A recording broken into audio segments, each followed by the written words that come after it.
All right. Gee whiz, heck, son of a gun. My goodness. Let's do a show. A really big show. It's nice to meet you. Yes, it is. All right, so I thought I'm going to start doing, like a sit down where I cover several subjects, tell stories, my own show. So I don't know what to call it. Should I call it the really big show? I don't know. The late night tonight, today, tomorrow, afternoon, morning, daily variety show. Who knows? I'm working on it. So I've got great news. A great guy. And it's going to be something we're talking about this week because we got 1 week. And it's going to be really good for me because it's something super normal for me. And it'll be a great distraction. And that is fantasy football. Anyway, one of the guys from my fantasy football league has a vacant cottage. And he has offered that to me. And I'm going to go see that soon. But I'm thinking maybe, I don't know what the cost of that will be. And so on. I'm not expecting favors. Nevertheless, I don't think I'm going to ask for rental assistance right away. I think I'm going to just try to see what they're going to try to do for us, because I'd preferably rather be on this side of the island where I'm from, where I've been for 25 years. But the place I've been offered is on the other side in Wailuku town. So, but that might be kind of cool and interesting to live in a different part of the island for a little while, make some new friends in that area, Anyway, so that's super positive. I'm gonna try to keep some sort of logic. It's gonna be weird when I go away, but I'm just gonna try to keep a place as long as they don't kick me out or remove my stuff. And at the end, when I go on vacation, wherever I'm at with them, maybe I'll just leave things that are of no importance to me. Some food items or something, and maybe a donated shirt or pants that are 6 inches too big that someone gave me. Whatever. Anyway, you get the point. I'm gonna try to maybe keep my foot in the door with the housing that they're hopefully trying to create for us or provide close to where we normally live. So that's the ultimate goal before whatever happens next. Like maybe I'll just end up moving back in with the people who will rebuild their house. And so I have faith everything's going to work out okay. But the thing that makes it all possible for me to not have to worry and stress is you guys and your assistance. Thanks for supporting my channel, or whatever you want to call it, my disaster relief. You can see it however you want. Anyway, so yeah, fantasy football. We're going to be talking about that this week. Thanks to my fantasy football friends, I have a place to live. That's why you want to play fantasy football, in case there's a disaster and you need a place to live someday. That's why you play fantasy football, apparently. That's why I've been doing it for 20 years. Because I've never won my league. 23 years.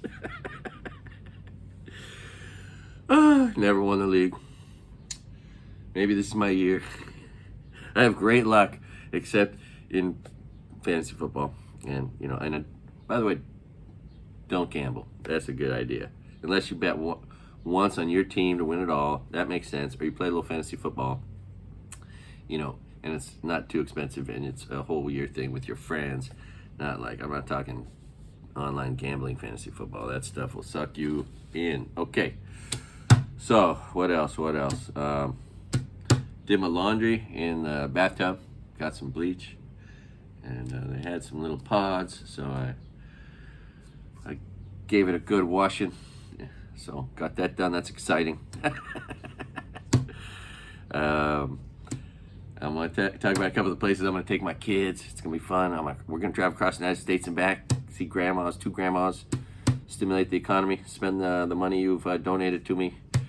God bless you people. I got a story, a good story. I'm going to tell it quick here. Let's get that done. It's a good story. So this is recent. Amazing luck. I have this crazy amazing luck. These angels looking out for me. So a few years back, I'm in the lobby at a fancy hotel, And I meet this gentleman and his wife, and they say they're from Ohio. And I said, "You guys Browns fans?" "Oh yeah." They said. I said, "Oh, so I think that Baker Mayfield's going to do great this year, you know." And I think he was coming into his second year. I said, "Oh man, he's got such an accurate arm, and you know, he's so scrappy, fighting his way out of that college team and winning a championship." Anyway, so the wife says to the husband, "Oh, I really like this kid." And so he opens his wallet, says, "Son," gives me his card, "you ever come to the NFL Hall of Fame, you give me a call before you come." So anyway, I go to the NFL Hall of Fame. I don't have his card. I left it behind. I wasn't sure where it was. And so I haven't gone into the Hall of Fame yet. I've parked, and I'm on the curb out front. And who's there? George Veras. He's the number 2 executive at the NFL Hall of Fame, in charge of films. Nicest guy in the world. Anyway, I'm like, "Hey, George, how you doing, man? Remember me?" "Oh yeah," and so on. We talked about meeting in the lobby of a fancy hotel here in Maui, and he pulls out his phone and goes, "You got free admission, son." So, long story short, pay compliments to each other. You know, I just said something nice about another man's football team. Next thing you know, I'm getting in free at the NFL Hall of Fame. That saved me $40. That compliment was worth it. Of course, I wasn't hoping to get anything from it or for it, but you know, you just never know what positive things could come from just being kind or nice or saying something nice. You know, looking for a way to compliment anything about somebody's life, their favorite, their team, their town, what have you. All right, so that is the lesson for the day. Say something nice. You never know. Maybe you'll get in somewhere free someday. All right. Buy my friend's book. It's called NorCal. It's on Audible, and that's the author's voice on Audible. It's deep voice, and it's on Amazon. NorCal by Sean Patrick Finnegan. Anyway, and if you do, make a comment. Hey, write that book with Craig, because here's what I want to do when I go across the United States. I want to take pictures of town squares, because I just love town squares. They're cool, and they're also different and interesting. And ours just essentially burned, the banyan tree, but it will probably live. The banyan tree will probably not die from this. It'll, come back to life. The buildings there are hurt. Nevertheless, that'll probably be the one that isn't lovely to look at, but a compelling sight anyway. And maybe, I can take some of the proceeds from the book, if I can get that done, and do the right thing with that. But also maybe I can help, if I could co-produce it with my friend, maybe I could help, support his life in the process as well, which would be fun.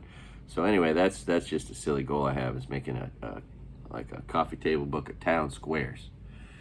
Sorry if I'm not looking at the camera. I'm new at this. Don't know what I'm doing. I'm probably looking down too much, What else? But yeah, on my channel there is on Christmas under the banyan tree, I took a little video of a guy playing Christmas music, which is pretty cool. I mean, especially now. There's also a walk through the town on Halloween. It's subdued compared to the past. It used to be called the Mardi Gras of the Pacific. It's just, and then it's just a little wild, but nevertheless, that's on there. And then just some walking through the town, a couple of different videos of that. And then there's about 4 stores that I highlight: the Whaler's Locker, the Kava Bar, the CBD place, etc. So that's just some of the content that's on there. What else? There is one video about finding Lilikoi, and then which any of you nice people anybody who's actually I mean, I love you. Thank you, everybody, for everything.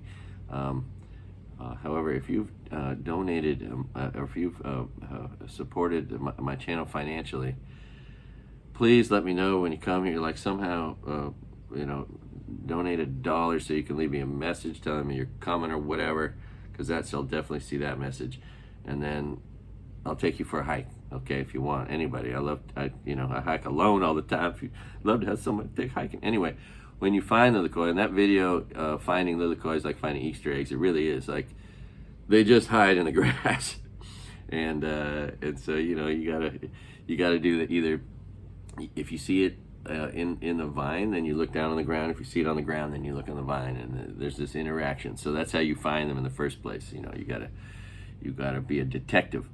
But when you find a Lilikoi in the mountains, right? Like, let's say you're doing some kind of athletic race in the mountains, and you've got like a gel you could eat, or you find one of these. This is a Lilikoi, okay? Right? And at the top, all around the top, if you just pinch it, right, like this, boom, boom, right? See that?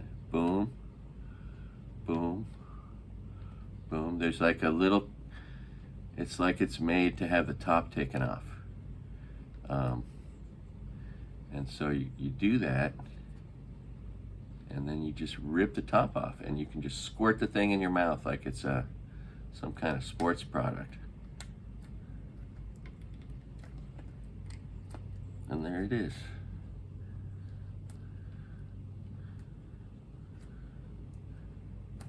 Almost.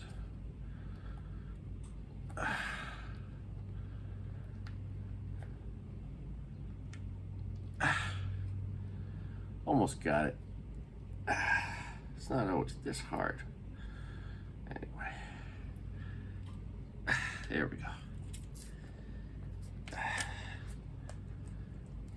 And there it is. Right? And then it's open, you just so good. The seeds are really good for you. The healthy benefits are amazing. You should look it up. It says it's the cure for a lot of things. It's got some super special ingredients in it. One of them, which is really, really interesting. This is really interesting. So I've found lists of 9 healthy properties, 10 healthy properties, 8 healthy properties. Found lists of 12, 15 healthy properties. On the big lists, and often on these lists, you'll see one of the properties is it has mood enhancing properties, which is interesting. When I first started consuming massive amounts of it, because I pulled 400 pounds down off that mountain on hikes in Walmart bags, it feels like it makes, well, I thought it was called passion fruit because it made you more passionate for life. Because when I consume a lot of it, it just made me feel so good. Like, hard to explain. Anyway, when I saw that one of the wonderful side effects or whatever is mood enhancement, you could sort of interpret that in a way. The way I see it is, what is mood enhancement? It's like getting you high a little bit in some way or another, I guess. So anyway, the way I see it is, Lilikoi gets you high in a really great way. Like, you just feel so healthy. It's like you're high on life. It's hard to explain. Anyway, but the name passion fruit comes from, I think, Passion for Christ or something. I think that came from the missionaries or whatever. Anyway, that's an interesting thing. You can just rip open the top of a Lilikoi in the mountains and suck it down, squeeze it right in your mouth. It's so good. But just what I like to do, my favorite way to consume this is just put it in, scoop out 2 or 3, 4 of these into a pint glass, fill it about halfway, and then fill it up the other halfway with ice cold water, and then just drink it, all of it, the seeds and everything. And the seeds are really good for you. Anyway, passion fruit, baby. It also comes in purple. It can be purple. I've seen purple in the mountains too, but only nary a few, once in a while. But once I get out of this room more and get my life a little bit more normalized, I'm gonna start taking you in the mountains. But I do have it's funny, I found a guy, Josh, this guy I haven't seen in a long time. I think I paddled with him. I'm trying to remember how I know him. Small town. It's been like 15 years since I've seen him. Anyway, he says, dude, I watched your video and I found Razor Ridge thanks to your video, because I made like an instructional video on how to find it, but no one's seen it, and I can't believe someone actually used it to find Razor Ridge. That's cool. And a local guy, all right, what else? Oh, also, when I drive across the United States, I'm gonna do content like I have in the past, which is water quality test videos across the United States, different places. Hope you find that interesting.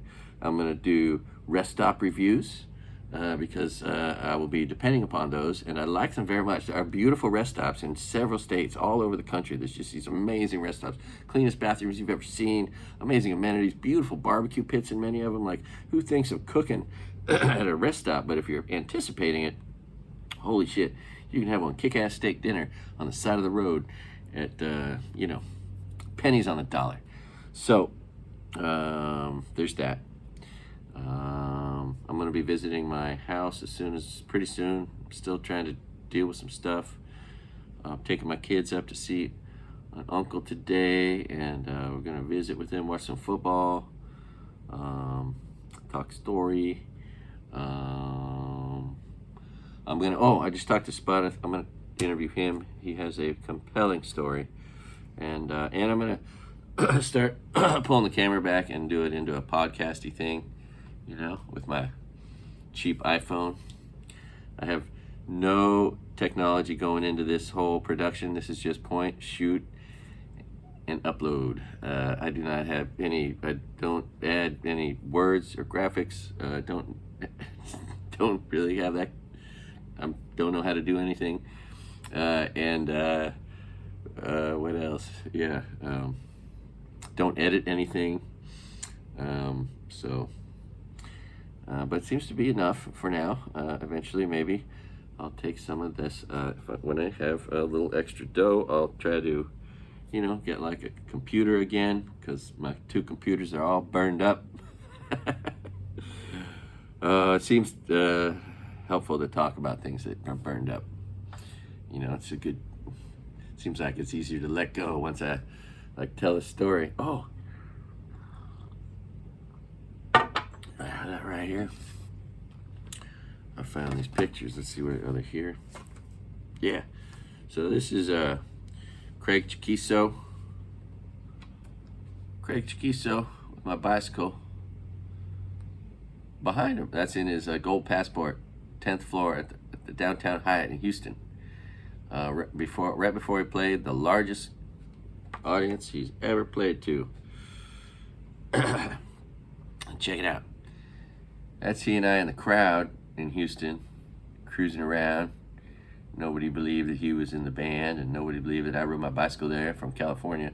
But that shirt is one of the things that burned up in the fire. And I think I still had those pants, because I was thinking they're going to be worth a lot of money. They're like old 501s. You know what I mean? Yeah, that shirt's gone. That was an MDA, muscular dystrophy shirt ride that Craig-H-Bradley had done. He was proud of being a guy who did these motorcycle rides for charity, and he gave me the shirt from that, and it was a cool shirt, and that's what I wore on stage when they brought me out on stage in front of 400,000 people. Anyway, there's 2 other pictures that I don't have anymore that burned up in the fire. Oh my goodness.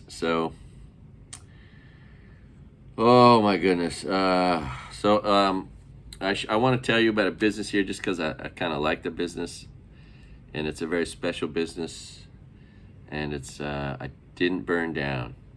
They're in the zone, right in the middle. They have houses burned down on both sides of them, but it didn't burn. It's a place called Moku Roots, and the thing about it that's special is a couple things.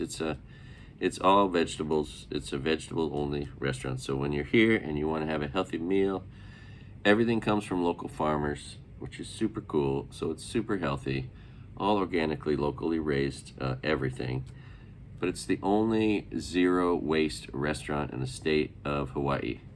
I just love this place. I'm not like, nobody's paying me for this. Hope it doesn't sound like it's a paid ad. I just like to eat there, and they also have little things there that you can buy. They're all local in every way. And they have a shirt. I had 2 of these shirts.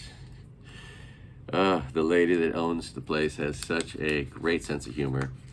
The shirts for this restaurant, and you'll see it in my, I made a video of it. The name of the video is Eat More Veg Ina, right? That's their whole shirt. Eat more vagina. Anyway, great shirt, and I had 2 of them, and I love to eat there. It's all healthy and all wonderful, and it is right next to Ross and Ace Hardware, right across the street from Safeway, anyway, on the west side here. All those things are still here. Everything around Safeway, Ross, Ace Hardware, and Moku Roots is gone, but those things are there. So anyway, it's got to be pretty strange. But yeah, they're going to want to open back up, and once people start coming here, and that's a place to go, to be healthy and support our farmers and celebrate. I mean, how many zero waste restaurants exist in the U.S.? There can't be that many. It's such a commitment, right? So that's just cool. So I really wanted to talk about that briefly. And it points back to two of my videos. Long story short, yeah. What else can I tell you? I got stories. So many stories. Here's a story. It's a pretty short story, but it's kind of good. I had the information from this family written down in a book that burned up in the fire. So I don't remember their names, but the third time I rode a bicycle across the United States, having figured out that cheers, by the way. Damn, I'm making some good coffee in my room. So the third time I rode across the United States, I had figured out that it's better to ride towards home than away from it. The first trip, it gets a little sadder every day. You're further away from home. So the second trip I flew to New York City and rode back to San Francisco through the mid-states. And then the third time I flew to Bangor, Maine to start my trip. Right? And of course I had to fly to Boston and then get another flight up to Bangor, right? And I get to the airport. I get off the plane, it's like 11 o'clock at night. And it's a small airport, right? And there's just like a bench. I mean, it's small. There's like one little desk, a door, a bench, and like the luggage comes out right here. I mean, there's just nothing but a bench. One, I think. So I'm like, I didn't want to I hated the idea of going and checking in some hotel at 12:30 at night, and then have to wake up to move out, or you're at 11, or check out by 10 or 11, or decide I'm going to stay another day. So I just decided I'm going to wait until the morning and then try to check in as early as I can for the next day, and then get my act together, get everything figured out for my first, before I begin riding across the United States, right? So in the doorway there, hanging out at the airport, because there's nothing to do, I guess, in Bangor at the time. This is the summer of 1992. There's a bunch of teenagers, high schoolers, just hanging out at the airport right by the front door, because that's just something to do, I guess. It's so small town. You just gotta love it. Very interesting. Maybe they hang out there because, if somebody comes off a plane, they usually know them, and they'll say hi because it's such a small town. Anyway, one of the kids was a teenage girl that's like, hey, here's my phone number. My family would like to have you over for dinner. Just so nice. So of course I get a little bit of rest on that bench. I get to the Red Roof Inn in Bangor, and I called the Bangor Daily News. I did a nice story with them. That just got burned up in the fire. And I did the story at the bagel shop downtown, which is an institution in Bangor, Maine. The bagel shop, like long before Starbucks ever existed, and pretty sure it's still an institution there. You know, the place. It's the center of town in a way, like bagel coffee shop. Anyway, so this family has me over. I think I followed them on my bicycle, or we put it in the back of a truck. Anyway, we drove up a nice little slightly windy road, not that far outside of town, to this beautiful white house. And this family, this nice family, check it out. This is me with my bicycle, jam-packed custom sport bags in Santa Rosa. That hooked me up with those sport bags. That was a Bridgestone MB4 mountain bike. Not sponsored by anybody, but it's a jam-pack. One of my only sponsors. Those bags were made for me. And then a shirt. I'm doing it to raise awareness for the National Center for Missing and Exploited Children. And that was the house. The house where they had me over for dinner. Anyway, nice people. That's the family. What's funny is these teenage girls are now, 50 years old. And their parents are elderly. But mom was a surgical supplies saleswoman. I think she was the leading breadwinner in the household. Summer of '92, baby. All right. And so they had me over for dinner. But I met this teenage kid at of course I was only 22 at the airport, hanging out at the airport. Who does that? That's so funny. Gee shucks. Anyway, thanks for listening. This is so fun, and this is interesting. Look at this. When I lived in Malibu, I opened Duke's in Malibu, right?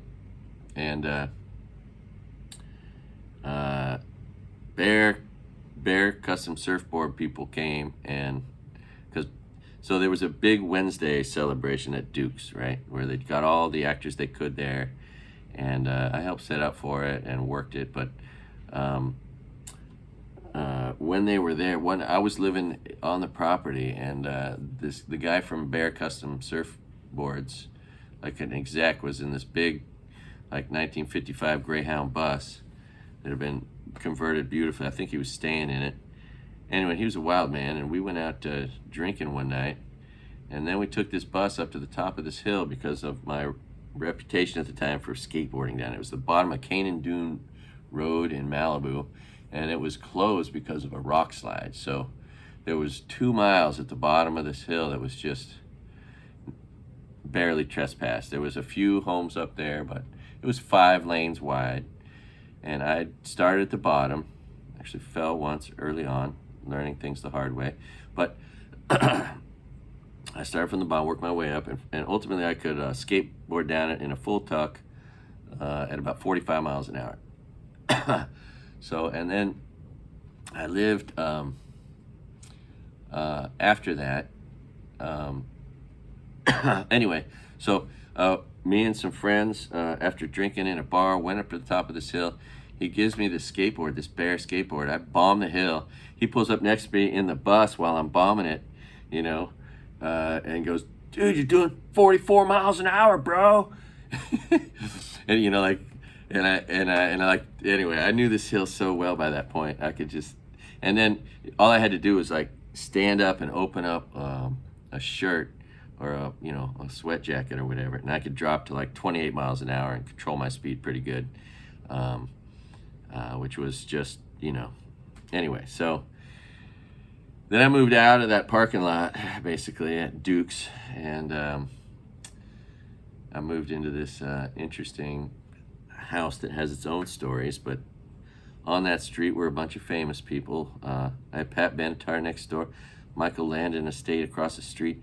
I think Nick Nolte and Lou Gossett Jr. live on the street, and the saxophone player for Chicago, the band. So anyway, one of the kids of the owner of the property I was now renting on, which was a mansion, his son, like 15, 16-year-old son, and his friend, who was the son of the saxophone player for Chicago, they came with me and used my car, drove my car up and down for me, and made it like a ski run for me. Anyway, they took this picture. the son who's, what was this? This is a long time ago. So he's now 40, but he was a 15-year-old kid, I think, and he took this picture of me doing 45 miles an hour down Canyon Doom Road on my bear skateboard that the bottom of that hill, the bear executive guy, I think he was like the president of the company or vice president, just a wild man. He's like, bro, here, he gave me the skateboard. You can keep that skateboard, he said. Closest thing I ever had to like sponsorship was somebody giving me a skateboard for going 45 miles an hour. Anyway, so yeah, thanks for letting me tell you those stories. Gee whiz heck. I love it.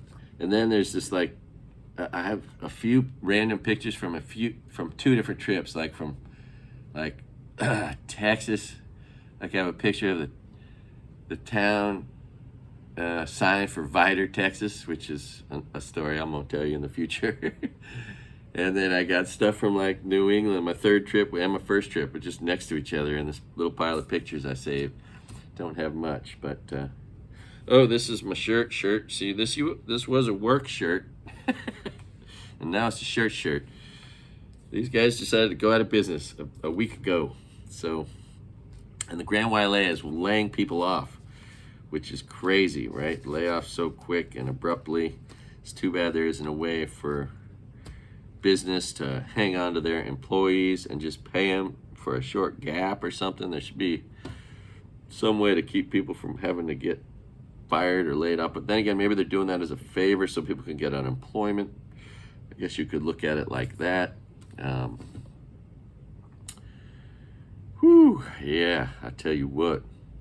Another little story. A friend of mine I haven't talked to in a long time, but he's out there. It's funny, all the people in these stories, we'll verify them to be true. When I lived in Malibu, I made friends with a guy who had a really cool role in a movie and a few other roles too.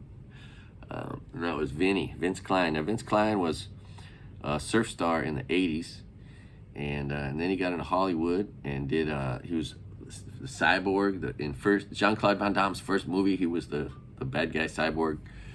He was in a few Baywatch episodes, and he was War Child in Point Break, leader of the bad guys that fought Patrick Swayze and whatnot. And so, yeah, Vinny. I haven't talked to him in a long time, but when I lived in Malibu, I became friends with that fella. He took me surfing once. Tried to teach me how to surf once. I surf like Charles Barkley plays golf, right? I get halfway up and then I just stop. I've never really stood up on a board from lying down. I can stand up paddle. I've paddled the canoe across the Molokai Channel 5 times, but I cannot really surf yet. Still on my list of things to do. Anyway, that was just a cool friend to make, and he introduced me once, like Laird Hamilton and Gabby Reese were once there at Duke's, and he's like, hey, this is my friend Craig. And so that was cool meeting those guys because they were friends with him because, Vinny was a surf star in the 80s, a Wahoo guy. So, but a good guy. I think he's still alive. He's still out there somewhere at Malibu. Good guy. Yeah. What can I tell you? What else is there? I got some joke. Hey, dear Joe Biden. Please legalize weed right now. Make Democrats a little more popular, and it'll help out all the people who are suffering the trauma. I realize it's not just the people here, but like our whole country's traumatized by this fire. So, you could help everyone with their PTSD here, there, and elsewhere, and also in FEMA outfits, right? Like in a place like this, people could smoke use cannabis. Smoking might not be a good suggestion after all the smoke people inhaled, but cannabis products, the use of them, is a known helper with PTSD, which many of us have. I think I probably have it.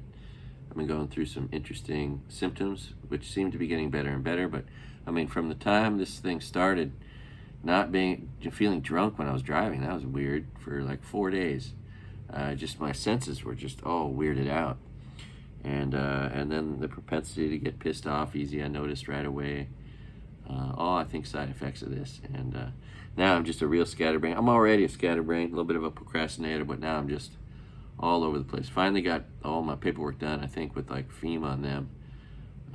But that was a challenge, just to get my head down to the ground. I still haven't been able to focus enough to ask for $1,000 from United Way. It's supposed to be real easy. Everyone else has done it, but I just I haven't yet.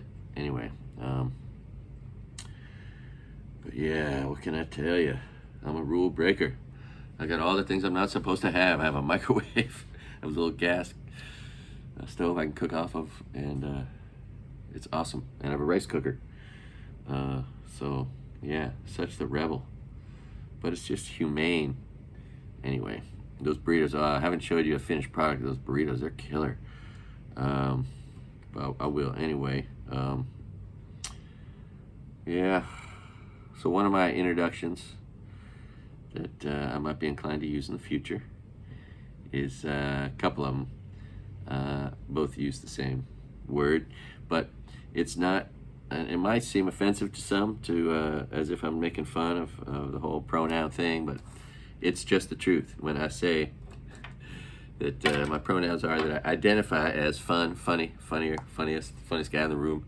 That is how I identify. I mean, my God, like, do I even have a gender? I haven't been on a date in a pretty long time, so does my gender even matter anyway? And anyway, the truth is I actually do identify as funny. Ask any of my friends, they'll say, yeah, he thinks he's funny. Okay, that's how he identifies. So yes, that's one of my openings that I've used in the past. I also love Mitch Hedberg, and I like to say I used to be funny, I still am, but I used to be funny too. Anyway, that's he did the joke, I used to do drugs, I still do, but I used to do drugs too. Great joke. Anyway, someday when I have a comedy club or whatever, I'm going to do 10 minutes of his jokes and 10 minutes of Rodney Dangerfield and some of them Ralphie May if I can, because that'd be a little hard, and Patrice O'Neal. Try to put those together, and all my favorite comedians anyway is the point. And often dead ones. Ain't nobody else doing their jokes anymore, and I figure I'll learn from trying to step into their tempo, their words, their mindset. It'll be just like informative in a cool way. So I think I've covered a lot. I actually had some stuff written down. But yeah, if you know Vinny, say hi to Vinny for me. His roommate Bob is a nice guy. Yeah, if you know George Veras, say hi to him for me. Super nice guy. Gotta love these peoples. But yeah, I get unusually lucky here, there, and elsewhere. And it's hard to explain, but it just keeps happening. So thank God I have an offer for a place to stay, and it'll be interesting to see what they'll provide on this side for us. But now I won't be dependent on them. I'll just keep my foot in the door to see what evolves, because I really would like to get back over here and then be here while I wait for the kind house to be rebuilt and move back in with my friends. I'm just going to assume sort of that that's probably going to happen. Not presume it, not expect it, but think that that's a serious possibility, with hope for that. But there's also going to be lots of other serious possibilities. And once we rebuild Lahaina, all the whatever temporary housing's been built, well, all of it will be potentially good housing to continue to use here, since we had a shortage in the beginning. So thanks for your time. I'm going to sign off. Remember, folks, if you're an American patriot, patriots tip 20%. If you're super patriotic, you tip 25%. I'll tell you what, I don't know if you watch David Pakman. I kind of liked that guy for a while, till he said one day, I hate tipping. I tip a lot, he said, but I hate it. All right, screw you, David Pakman. Don't say that. If Tipping is an opportunity to be generous, kind, loving. Enjoy it, relish it. And if you don't have enough class to tip, don't go out to dinner. You don't belong in a restaurant. Go to McDonald's. That's where you belong. If you don't like the tip, if you're not an American patriot, right? An American patriot tips 25%. All right. And what else can I tell you? Don't do any crime or harm today. Yeah. Break rules, but you don't need to break laws. Unless they're weed laws, then you should definitely break them. But yeah, do no crime, do no harm. If you're inclined to do some crime or some harm today, do less. Stay on that couch. Don't do shit. I'm always amazed at the effort people put forth to do harm or crime. It takes so much energy. Oh, what a waste. If you have all that energy, just go get a job. You know, just get a job. Put your energy into a job. Oh my goodness. And let's see, is there anything else to tell you about what's going on around here? I don't know what's going on except for what I found out and told you already. So there was a fire yesterday, but totally different than the experience previously. It was, okay, so apparently it wasn't too windy. They could use helicopters, so that's a big one. If you can drop water from helicopters, that helps a lot here. Number two, they probably had water in their fire hydrants, and that is a big deal. If you're trying to fight fire, if you have no water, that really sucks, and that's what happened on the day of the fire. And then also, they had firefighters to fight it with, and on the day of the fire, once they thought they had it under control, they sent trucks away to 2 other fires that were happening on the island, right? There's a finite number of fire trucks on the island, so they got to all try to utilize their resources as best they can. They did not know that the fire was going to re-erupt in Lahaina, and so they sent trucks away. So all those things were not the case, which is why I was a lot more confident during this. And that's probably what was, you know, people are like, why didn't people do this, that, or the other thing? Because like me, you're thinking, you don't know that there's no water in the fire pumps. You don't know that there's nobody coming to put the fire out. You've been conditioned to think someone's coming, heroes are coming. They're gonna plug in, get some water. They're gonna fight that fire with their, you know, putting their lives on the line to protect, you know, your neighborhood, your house, your town. But in this case, there weren't the fire, and you were either on one side of the smoke or the other. So if all the firefighters were on one side of the smoke, right, opposite side that I was on, you know, I wouldn't have seen any of them, and they couldn't come through that, right, and so on. Although it did burn all day, so it's an hour drive to get a tanker of water over here. They maybe could have brought tankers, but then they could have only fought it on this one side because you couldn't. I mean, maybe you could get around it on the I guess on the bypass, but anyway, so it was totally different. I didn't go up and look at it. There's a golf course right here. There's tons of defensible space. There's a parking garage. I could get my car and go in the middle of it. I wasn't worried about it, is the point, because all those things were true. There was water, there were fire trucks, and helicopters. All things we didn't have on the day of the fire, so that's why I was totally confident. But that's what I'd been conditioned to think, and everyone else had been conditioned to think throughout our lives. And so if you wonder, why were people so complacent, seemingly, or some of them, even myself, I couldn't believe it was going to burn our house down until the very end. Like, if there'd just been any water in the hose, I, you know, could have fought it. But the realization that there was all this fuel behind our property, and that if the fire got to that corner with all the dry grass, the corner of the park there, and anyway, that there would be nothing to stop it, and that's what ultimately happened. Wish I had done a better job packing. Pack your belongings and have them ready by the front door.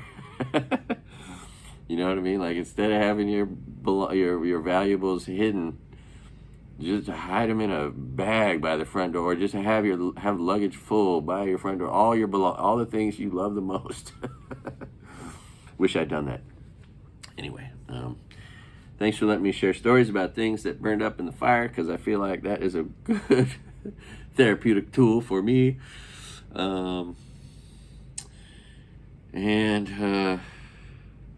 Yeah. So, I don't know what to... Oh! Huge news, huge news. All of a sudden we have internet on this, and they gave us TV. Holy smokes, I watch TV. I have news. Oh my God, it's amazing. And sports, and it's like a normal hotel room all of a sudden. It's amazing the difference the TV makes. I slept with the TV on all night last night. Like so many people. Oh, and I don't want to make you jealous because I know you all have this. But I too now have a bag of bags. Yep, I got a bag of bags, so I'm cool like you are. I know all of you have bags of bags. It's one of those things that's going to burn up in the fire when your house burns down, is your bag of bags. So, yeah. Oh, gee whiz. Anyway, yeah, and the only shirts I saved were work shirts. And now they're just shirts because they're closed. Goodbye, White Cocoa. All right. Thanks again. Okay. Tip 20%. Do no harm. Do no crime. Love you guys. Big time. Aloha.